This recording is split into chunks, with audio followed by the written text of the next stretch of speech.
Donc, je vais essayer de vous expliquer sur papier la logique qu'on pourrait avoir derrière le code. Donc, on a vu qu'on avait, dans le cas de mon exemple, qu'on avait un squelette. Alors, je vais faire des dessins très rapides, c'est juste représentatif. Et que notre squelette, on lui avait donné un script. On va pas s'embêter, on va l'appeler script 1. Ce script, ça lui permet d'avoir des comportements. Je vais les indiquer là rapidement. Il y a le comportement détecter les murs et le vide. Voilà, les murs et le vide. Et ces comportements-là, ça langage, ça a pour conséquence qui fait demi-tour. Faire un demi-tour. Donc ce script-là, on l'a attaché à notre squelette. Bon. Si on crée un écureuil. Alors, je suis pas expert dans le dessin des écureuils, on va faire ça rapidement. J'en avais fait un pour vous montrer à l'écran. Il était plus beau que ça. Si notre écureuil, il a le même comportement, qu'est-ce qu'on peut se dire? Alors, on pourrait se dire, hein, moi je suis pas fan, mais on pourrait se dire, bah, je crée un script 2 qui va faire la même chose que ça et je lui attache. Bon. Alors déjà, le problème c'est que j'ai pas forcément envie de retaper tout ce que j'avais tapé dans le script 1. Ça va me prendre du temps. Alors vous allez me dire, bah ouais, mais si tu fais un copier-coller, c'est pas bien long. Le copier-coller, effectivement, ça va me prendre 1 seconde. En tant qu'utilisateur, ça va pas être très long. Par contre, pour mon PC, c'est un problème. Faut toujours avoir à l'esprit que tout ce qu'on intègre dans le moteur de jeu, c'est de la donnée. Imaginez des dossiers dans votre PC. Si vous avez une vidéo et que vous dupliquez votre vidéo, que vous l'avez 2 fois dans votre PC, et ben vous prend 2 fois plus de place dans votre PC. Vous avez 2 fois de la place qui est prise alors que la vidéo est identique. C'est un peu dommage. Bah là c'est pareil en fait. Vous allez avoir 2 trucs identiques, donc c'est de la donnée qui est inutile et qui va demander des calculs, va coûter de la mémoire, du temps de calcul à votre PC. Donc c'est un peu bête de réécrire la même chose, même si vous faites des copier-coller qui vous paraissent rapides, pour le PC ça va être gênant. Donc l'idéal, ça serait plutôt d'avoir un seul et unique script qui dit ce que nos personnages doivent faire. Donc par exemple détecter les murs et le vide et faire demi-tour quand on détecte ça, mais de faire en sorte que ce seul et unique script s'applique aux 2 personnages. Donc c'est la méthode qu'on va appeler la méthode de l'héritage. Et ça c'est la méthode qu'on voit le plus souvent dans les tutos, parce que c'est la plus intuitive et puis parce que quand on commence à coder, c'est ce qu'il y a de plus accessible, je dirais. Dans un premier temps, quand on a peu d'éléments, c'est ce qu'il y a de plus accessible. Mais pourquoi je vous en parle? Justement parce que je vais vous montrer qu'au fur et à mesure d'un projet, ça peut devenir très très contraignant. Donc la méthode par héritage, on a toujours notre script 1 qui refait la même chose, hein, détecter des murs et du vide et faire demi-tour quand on détecte ces choses-là. Ça va s'appliquer à notre squelette.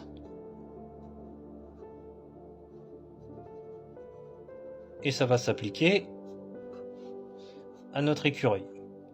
Hop.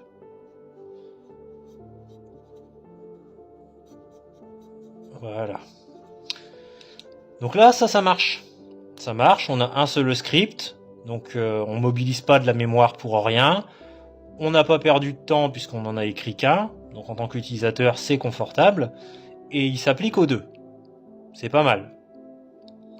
C'est pas mal dès l'instant où on a vraiment des personnages qui doivent faire exactement la même chose. Par contre, si on doit intégrer un nouveau personnage, imaginons on va intégrer un moineau. Je suis pas expert en moineau, on va lui faire un petit bec pointu, un petit œil, et puis des petites ailes. Voilà.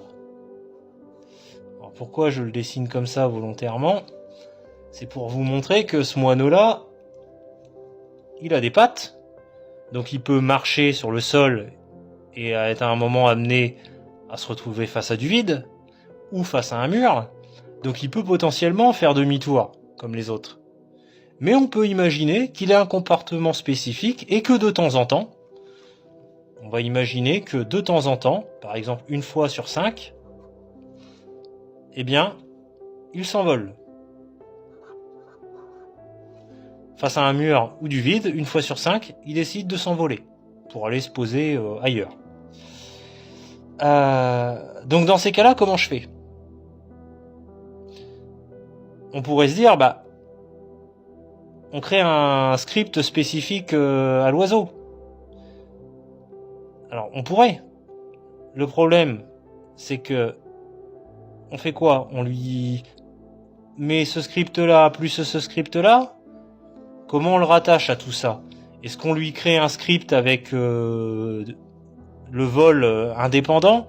C'est pas évident. C'est un peu dommage parce que il a quand même si il a une capacité supplémentaire, il a quand même la même capacité, c'est-à-dire faire demi-tour face à du vide et du mur, au moins 4 fois sur 5 que les autres. Donc ce serait un peu dommage de le séparer des autres. Alors on pourrait se dire, bah sinon ce qu'on peut faire, c'est ici intégrer une capacité de vol. Mais si on alors pas tout le temps, 4 fois sur 5. Mais si on l'intègre ici, 4 fois sur 5, notre squelette, il va se mettre à voler. 4 fois sur 5, notre écureuil, il va se mettre à voler aussi. Et ça, on veut pas. Donc ça commence à devenir problématique. Alors je dis pas que c'est impossible, ça peut se coder. Le problème, je vais vous le montrer sur une autre feuille, c'est que ça va nous amener à créer ce qu'on appelle les rivières de if, ce qui est plus ou moins une blague, puisque pas les rivières d'ailleurs, les forêts de if, ce qui est plus ou moins une blague justement, puisqu'un if c'est un type d'arbre, et là on va faire des forêts de if. If, ça veut dire si en français, et en fait c'est quelque chose dont on se sert en programmation pour faire des conditions. Et les conditions, ça va être par exemple, la première, ça va être si, donc if, tu rencontres un mur.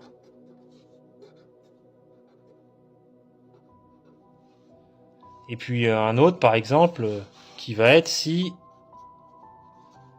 tu rencontres du vide.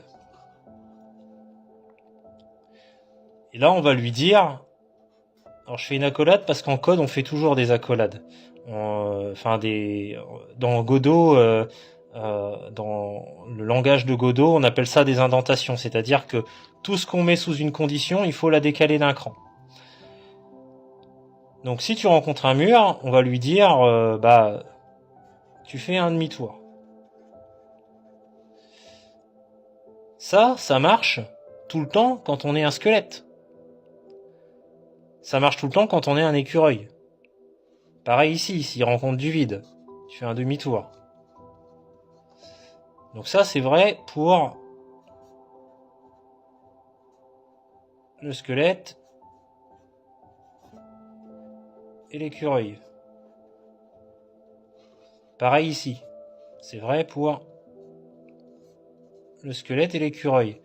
La question qui va se poser, c'est comment on va faire pour l'oiseau? Parce que l'oiseau, lui, c'est vrai. Donc, ça marche, mais que une fois sur 5. Donc, il va falloir créer une sous-condition qui détecte quel est le type de bestiole à laquelle on a affaire. Donc lui dire, si tu es un oiseau, donc il faut déjà qu'il arrive à comprendre ce que c'est qu'un oiseau. Tu fais un demi-tour une fois sur 5. Sinon,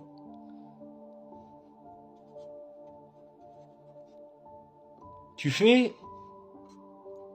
te comportes comme les autres. Vous voyez, ça commence à complexifier un peu les choses. Donc les si, en code on dit if. Les sinon on dit else.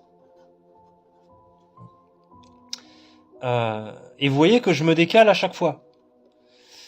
Et c'est un peu le problème des poupées russes. Parce que là, vous voyez que ça commence à se complexifier quand on intègre un oiseau, par exemple. Mais imaginons, là, on a un oiseau, c'est un moineau, il peut voler. Il peut marcher, il peut voler, il peut se cogner, faire demi-tour. Quand il voit du vide, il fait demi-tour ou il vole. Voilà. Mais on peut avoir des oiseaux qui volent pas. Imaginons qu'on a non pas un moineau, mais qu'on a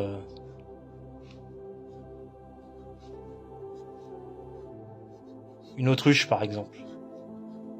Bon, ça fait un peu Chocobo Final Fantasy, mais imaginez que c'est une autruche.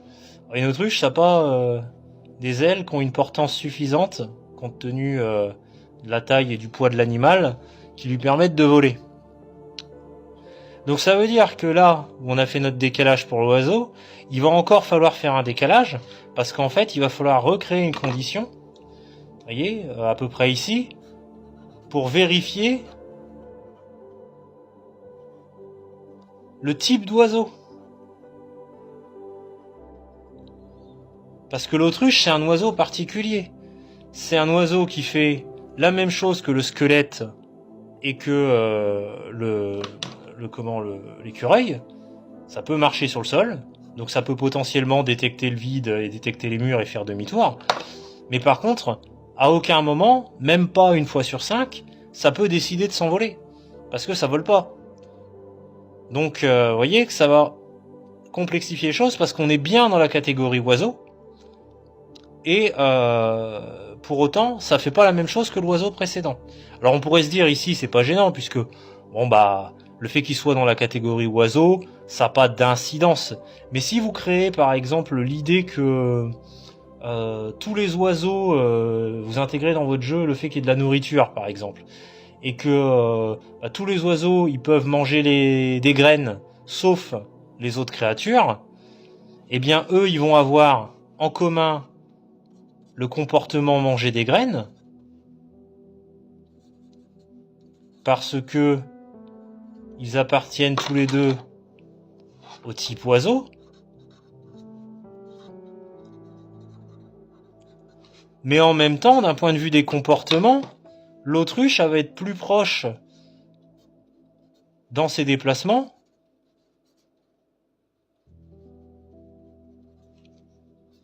elle va être plus proche du squelette ou de l'écureuil.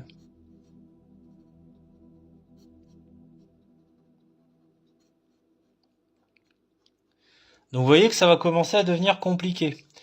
Et si vous avez compris le système des conditions en mode poupée russe, le problème que ça pose visuellement, c'est qu'à un moment, votre taille d'écran elle est limitée.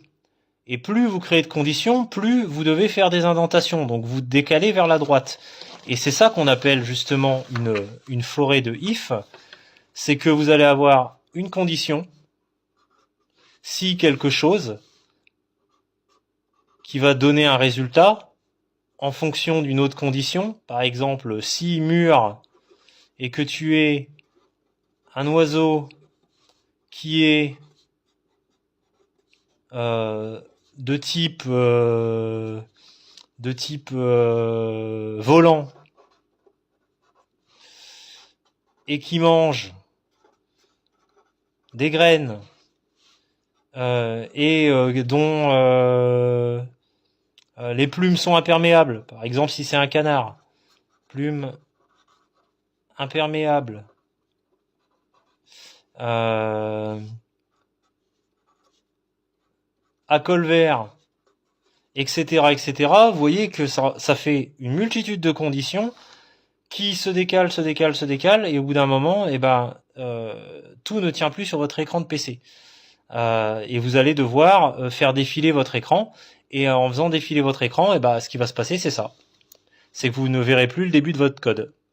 Vous allez arriver à des conditions au bout de course qui ne vous permettront plus de voir le début de votre code. Et ça, c'est particulièrement inconfortable d'un point de vue visuel, mais c'est aussi inconfortable parce que plus on crée de conditions, plus on crée aussi de else, c'est-à-dire des situations où c'est le contraire qui se passe. Et vous allez avoir des else partout, ou presque.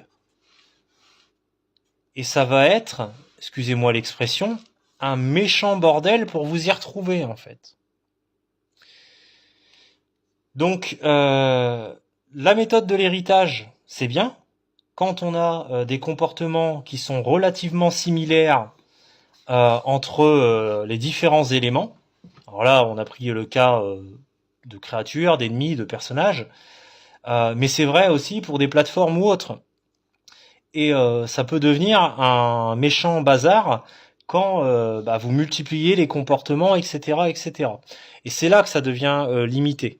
Et c'est là que ça peut devenir frustrant parce que vous avez peut-être eu l'occasion, comme moi j'en ai eu l'occasion, de voir des tutos où on vous présente presque de façon quasi automatique cette méthode-là. Et elle est très intéressante au début pour commencer à coder et apprendre. Mais très vite, moi je l'ai ressenti déjà au bout de mon deuxième ou troisième personnage, vous allez vous rendre compte que ça devient compliqué à gérer, quoi. Donc il y a une autre méthode qui existe, qui malheureusement, alors je dirais pas qu'on n'en parle pas, mais disons que quand on en parle, comme beaucoup de choses, d'un point de vue des langages de programmation, c'est souvent en anglais, donc c'est pas forcément facile d'accès. Moi-même, j'ai des difficultés à comprendre les vidéos en anglais concernant Godot, et d'autant plus quand on est dans du code pur et dur. Mais en plus, c'est que même en faisant l'effort, c'est souvent assez peu explicite. Et concernant les vidéos qui parleraient d'une alternative à la méthode d'héritage, j'en ai quasiment pas trouvé, et les seules que j'ai trouvées, elles étaient malheureusement soit peu explicites, soit explicitées, expliquées, mais fallait déjà avoir un bon bagage, quoi. C'était déjà un peu complexe. Donc l'idée, c'est encore une fois d'essayer de vous la montrer le plus simplement possible. Je vais pas vous montrer comment moi je l'ai mis en place dans mon projet. Je vais pas vous montrer comment j'ai tapé mon code parce que ça va vous embrouiller. Je vais vous montrer comment, d'un point de vue logique, elle marche cette alternative, pardon. Donc cette alternative, c'est une autre méthode, mais qu'on appelle la méthode par composition.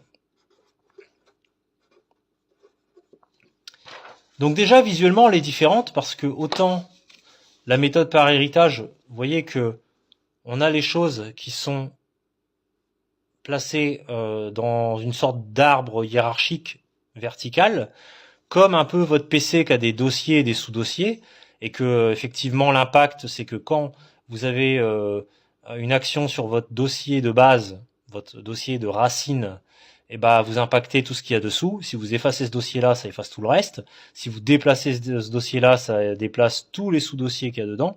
Ça, c'est la méthode héritage.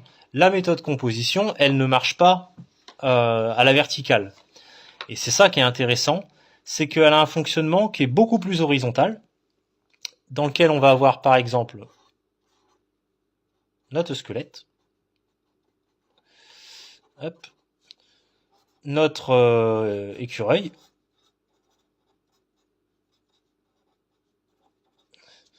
notre moineau. Alors je vais juste faire la tête du moineau. Et puis pour le différencier, il n'aura pas le même bec. Puis, il va avoir une sorte de petite toupette, notre autruche.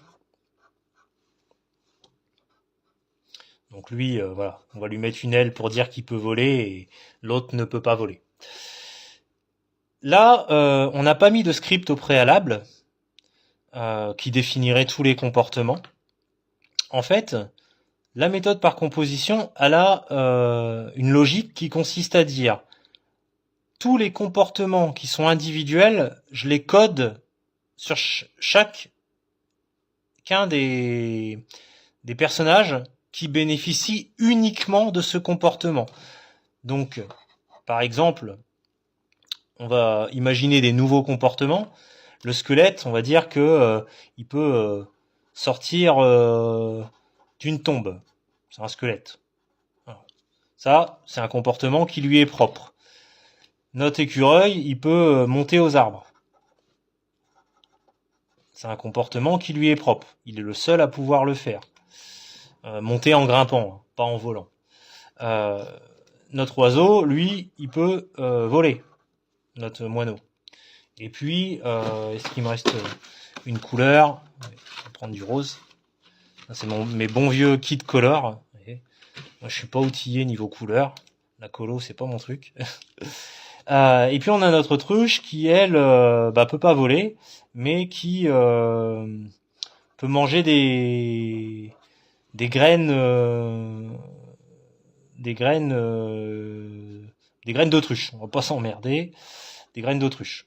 C'est la seule qui mange ces graines-là. Cet oiseau-là, on va imaginer qu'il mange des graines, mais des graines autres.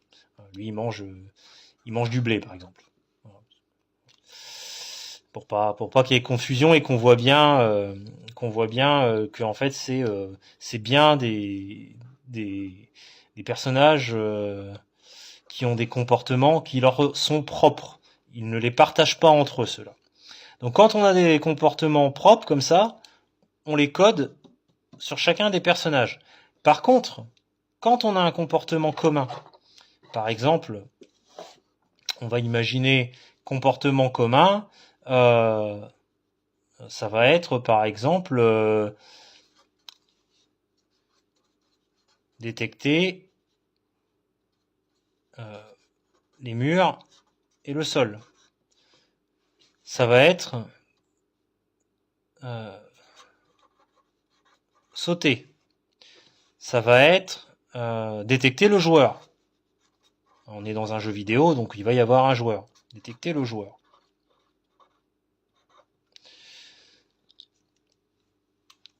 Ces comportements-là, ils vont être indépendants. Il faut les considérer presque, je dirais, comme des outils. Donc là, vous voyez, je vous fais des outils qui sont différents. Un marteau, une clé, un tournevis. Voilà. Les outils qui sont différents. Mais quel est l'intérêt de faire ça, de les coder, d'écrire des scripts qui sont complètement indépendants de nos personnages? C'est que en fait, ces scripts-là, vous allez pouvoir les attacher ou non, selon vos besoins, aux personnages que vous souhaitez. Si vous voulez que tous vos personnages détectent les murs et les sols, vous leur mettez tous une clé à molette, détecter le sol. Si par contre, vous voulez que seulement il y en ait qui soient en capacité de sauter, si vous voulez qu'il y ait que l'écureuil qui soit en capacité de sauter, vous lui mettez l'outil qui lui permet de sauter, mais vous le mettez pas aux autres. Donc en fait, ils auront tous une clé à molette. Hop. Par contre, le lapin, ça sera le seul qui a l'outil qui permet de sauter, donc que j'ai représenté avec un symbole de marteau, par exemple. Et du coup, chacun a ses propres comportements, aucun n'impacte celui des autres. Vous pouvez leur ajouter des nouveaux comportements. Si vous voulez, vous pouvez les enlever à tout moment sans que ça interfère. comme c'est des scripts indépendants, vous évitez aussi ce qu'on a appelé les forêts de if, c'est-à-dire ce que je vous ai montré précédemment. Puisque comme c'est des petits scripts indépendants, bah, ils vont être très courts déjà, et puis vous n'allez pas avoir énormément de conditions. Là, ça va être une condition, est-ce que tu détectes les murs et les sols? Sinon, soit tu les détectes, soit tu les détectes pas. Voilà. Donc vous allez avoir un if et un else, rien de plus. Et vous n'aurez pas à vérifier si il s'agit d'un squelette, d'un lapin, d'un oiseau ou d'une autruche.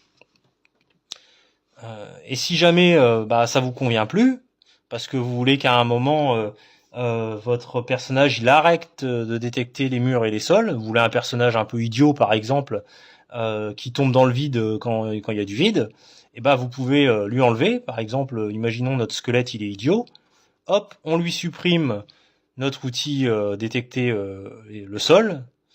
On pourrait même le diviser, hein, faire deux outils, un qui détecte le sol et un qui détecte le mur. Et puis du coup, bah, quand il va se retrouver près du vide, il va tomber dans le vide. Ça peut être des choses comme ça. Donc en fait, c'est un type d'approche de la façon de programmer qui est beaucoup plus modifiable, beaucoup plus modulaire. C'est beaucoup plus confortable de bouger des trucs parce que c'est réellement ce qu'on fait en fait. C'est que ça, c'est des modules qu'on crée et qui sont indépendants, qui ne sont de base attachés à rien, mais c'est des petits blocs de code que vous allez prendre du temps à taper, mais une fois qu'ils sont tapés et qu'ils fonctionnent, bah vous êtes tranquille, et après vous avez plus qu'à les attacher aux personnes, aux personnages qui en ont besoin. Si les personnages en ont pas besoin, bah vous les attachez pas. S'ils en ont besoin, vous les attachez. Et ça vous évite, encore une fois, d'avoir des forêts de if. Ça vous évite de vous y perdre dans votre code, ça vous évite d'un point de vue lisibilité de pas avoir l'écran qui va se décaler de plus en plus à droite et de plus voir le début de votre code. Ça vous évite, à la différence de la méthode d'héritage, d'avoir, vous voyez, des choses qui vont peut-être venir parasiter le script de la racine, hein, c'est-à-dire ce qu'on appelle le parent, parce qu'en fait, tout en haut, c'est un parent, et ensuite, ce qui est en dessous, ce sont des enfants. Eh bien, dans la méthode héritage, il peut arriver que des fois, ce qu'on fasse, ça vienne parasiter le parent, et du coup, ça met le bazar, ça crée des conflits. Et du coup, si par exemple un truc qui est sur l'écureuil vient créer un conflit au niveau du parent, eh bien ça va impacter aussi le squelette. Alors que là, vu que c'est des modules indépendants, bah même si vous avez mis par exemple la détection des murs et des sols à tous vos personnages, ils seront pas impactés. S'il y a un bug sur le lapin, il y a que le lapin qui est impacté. Parce que vous voyez que cette clé-là, elle communique pas avec lui. Lui, il a sa propre clé. En fait, on n'est pas dans la situation où la clé serait tout en haut et où on aurait en dessous nos différentes créatures. Si on avait cette situation-là, qui serait une forme d'héritage, hop. Si on avait cette situation-là où la clé est à la racine et que le lapin crée un conflit, un bug qui vient impacter la clé, imaginons même qu'il vient la détruire, parce que parfois on peut détruire un élément. Hein. Il y a une fonction dans Godot qui s'appelle la fonction queue-free. Donc c'est pour vider la mémoire en effaçant, en détruisant un élément de la mémoire. Et bien si on fait un queue-free au niveau du lapin et que là on détruit la clé, et ben du coup, si la clé qui permet de détecter les murs et les sols elle est détruite ici, et ben elle est détruite pour le lapin, mais aussi pour le squelette, pour le moineau et pour l'autruche. Et c'est ça le problème de l'héritage en fait, qui peut aussi se produire des fois. Alors que en fonctionnant par module, eh bien, vous n'aurez pas ce genre de problème. Donc voilà, c'était pour vous expliquer un peu ce qu'on pouvait faire avec ce type de méthode, la différence entre les deux méthodes et ce qu'on pouvait faire avec la méthode qu'on appelle par composition. Alors, elle paraît moins abordable au premier abord, elle est un peu plus compliquée à mettre en place, mais une fois que vous avez compris le truc, l'intérêt c'est que vous créez plein de petits modules et après c'est comme des blocs de Lego finalement que vous venez assembler ou désassembler en fonction de vos besoins. Alors là on a pris le cas de personnages, mais on pourrait avoir aussi ça qui s'applique à des éléments de décor. L'outil détecter le joueur, ça peut marcher pour un ennemi qui va vous détecter et vous attaquer, par exemple. Mais ça peut aussi marcher pour une plateforme qui, lorsqu'elle va détecter le joueur, elle va s'effondrer, par exemple. Donc, c'est des choses qui peuvent être intéressantes et facilement, après, réajustables et redéplaçables pour arriver à combiner des comportements sans que les uns les autres se parasitent de trop. Du coup, on arrive au terme de cette vidéo. J'espère que ça vous aura permis de comprendre la différence entre les deux méthodes, héritage versus composition. Surtout de comprendre les limites de l'héritage, limites qui d'ailleurs peuvent arriver très vite, puisque on n'a pas besoin d'avoir un gros projet pour s'apercevoir que dès l'instant où on commence à créer plusieurs ennemis, 3, 4, 5, etc., ça devient vite problématique pour les raisons que j'ai exposées tout au long de la vidéo. Et aussi de comprendre les avantages que présente la méthode par composition. Le code, c'est quelque chose qui peut être rebutant, d'autant plus quand on est novice, ce qui est mon cas, je tiens à le préciser. Et c'est parfois dommage, je dirais, d'abandonner un projet parce que ça devient trop difficile d'appréhender les choses pour des problèmes de compétences qui sont liés à la programmation. Donc, je pense que les compétences, il faudra, quoi qu'il arrive, les développer, mais que déjà, si on passe par une méthode beaucoup plus confortable parce qu'elle est modulaire, eh bien, ça peut atténuer le côté fastidieux et rebutant de la partie code qui est forcément nécessaire dans tout projet de game making. Quoi qu'il en soit, j'espère, comme d'habitude, que cela vous aura plu, pourra potentiellement vous aider dans vos projets actuels ou à venir. Et n'oubliez pas que c'est des méthodes générales et que bien que moi j'en parle à travers le prisme de Godot, parce que c'est le moteur que j'utilise, ces méthodes, c'est des logiques intellectuelles sur sa façon d'appréhender le code, vous pouvez les transposer sur d'autres moteurs que Godot. C'est une logique qui peut s'appliquer à un moteur comme Unity, à un moteur, je pense, même si je l'ai jamais testé, comme Unreal, etc., etc. Là, c'est juste de la logique intellectuelle sur comment on organise son code pour le rendre le plus optimal possible et réutilisable de la meilleure façon possible sans que ça vienne créer des conflits avec d'autres éléments de votre projet. Voilà. Sur ce, eh bien, je vous dis à bientôt et n'hésitez pas, si à un moment peut-être vous voulez plus de précision et que je vous fasse une vidéo où je rentre vraiment dans le détail précis et les lignes de code précises que moi j'ai utilisées pour mon projet, je pourrais, alors en fonction de la demande, si vraiment il y a un besoin, il y a une volonté de votre part, peut-être prendre le temps de faire un tuto qui explique les différentes fonctions, les différentes méthodes que j'ai utilisées pour créer ces comportements en mode composition concernant l'écureuil, de façon à ce qu'il se déplace et qu'il fasse demi-tour lorsqu'il rencontre du vide ou heurte un mur. Voilà. Sur ce, je vous dis à bientôt.